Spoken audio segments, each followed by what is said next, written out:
Jadi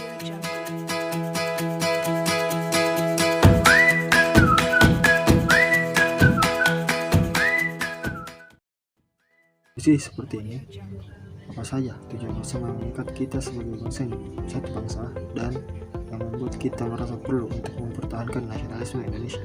Kami menjawab, yang pertama, kondisi di mana penyakit menyerang yang bernama coronavirus disease.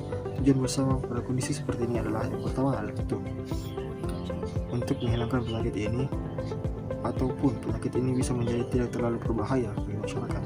Yang kedua adalah untuk menciptakan rasa solidaritas antara sesama untuk menjaga kebersamaan, yang mana jika pemerintah mewajibkan memakai masker, maka kita wajib menjalankan agar muncul rasa kebersamaan yang tercipta dan bisa menjaga keutuhan dari negara Indonesia.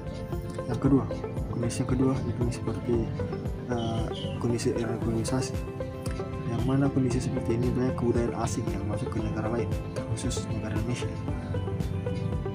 Tujuan bersama yang pertama pada kondisi seperti ini adalah menciptakan atau lebih memamerkan kebudayaan asli negara, terkhusus negara Indonesia yang memiliki banyak keberagaman kebudayaan, untuk memfamiliarkan atau lebih menonjolkan kebudayaan yang ada. Yang kedua adalah mencari kebudayaan asing dan mengedepankan atau lebih mengembangkan kebudayaan Indonesia dengan budaya asing yang masuk di negara. Nomor 2, yaitu nilai-nilai apa yang dapat mendukung terciptanya tujuan bersama. Kami menjawab, nilai yang mendukung tercapainya tujuan bersama yakni 1. Kerja keras dari setiap anggota atau setiap masyarakat. Yang kedua, menghargai atau mentoleransi terhadap apapun yang terjadi yang menjadi perdebatan untuk mencapai tujuan bersama. Yang ketiga, dalam menghormati antara sesama untuk tercapainya tujuan bersama agar tidak terjadi konflik antara masyarakat atau anggota dalam sebuah organisasi tersebut. Yang ketiga, bagaimana formula nasionalisme yang relevan dalam konteks transnasionalisme dan kewarganegaraan global. Nah, kami jawab, sebelum mengetahui formula, kita harus mengetahui apa itu transnasionalisme dan kewarganegaraan global.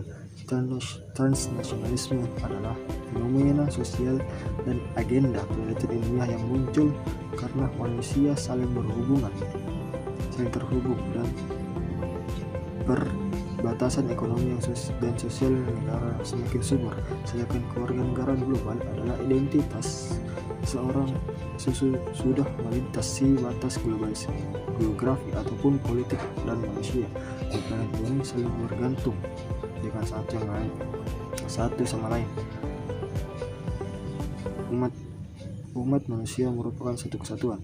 Menurut saya, formula yang paling relevan yakni dengan cara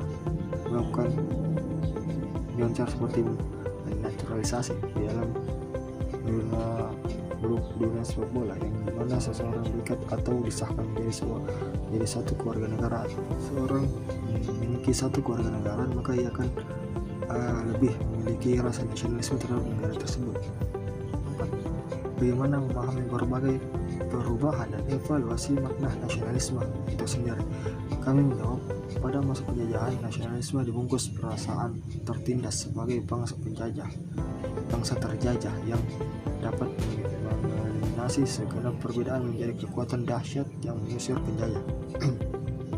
Pada masa sekarang, nasionalisme berkontribusi dalam mewujudkan tata masyarakat yang sejahtera, bermartabat, dan berkeadilan. Perubahan dan evaluasi nasionalisme ini berubah seiring perkembangan zaman yang disesuaikan dengan keadaan bangsa itu sendiri. Misalnya, pada zaman penjajahan, nasionalisme bersifat sebagai kekuatan untuk mengusir penjajah, dan pada zaman seperti ini, nasionalisme bersifat penyatu masyarakat yang akan menghasilkan keadilan, masyarakat yang sejahtera dan bermartabat.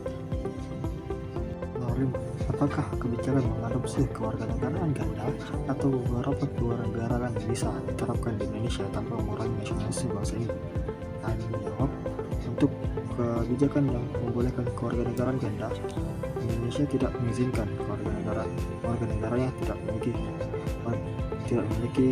kewarganegaraan atau memiliki kewarganegaraan ganda, di mana sesuai dengan Undang-Undang Kewarganegaraan Pasal 26 Ayat 3 yang mengenai kewarganegaraan. Di situ tertuliskan bahwa warga negara tidak boleh memiliki kewarganegaraan ganda ataupun tidak memiliki kewarganegaraan, di mana jika ada diketahui warga negara yang memiliki kewarganegaraan ganda ataupun tidak memiliki kewarganegaraan, maka warga itu akan sedikit diasingkan dan bisa jadi akan menimbulkan kekacauan bila diketahui oleh warga negara yang lain. Apakah elemen-elemen yang mengikat kita sebagai suatu bangsa dapat ditumbuhkan, dipelihara, dan diperkuat seiring dengan dinamika kehidupan kewarganegaraan, kehidupan berbangsa dan bermasyarakat? Kami menjawab, elemen atau dasar yang bisa ditumbuhkan, dipelihara, dan diperkuat yakni Pancasila, yang mana Pancasila ini merupakan sebuah dasar negara yang memiliki sifat sebagai pedoman dan pandangan hidup bangsa negara. Pancasila ini bisa ditumbuhkan, dipelihara, diperkuat dengan cara mengaplikasikan nilai-nilai Pancasila di dalam kehidupan sehari-hari. Demikian video pada kali ini. Mohon dimaafkan. Wabillahi taufiq wal hidayah. Assalamualaikum warahmatullahi wabarakatuh dan sampai jumpa.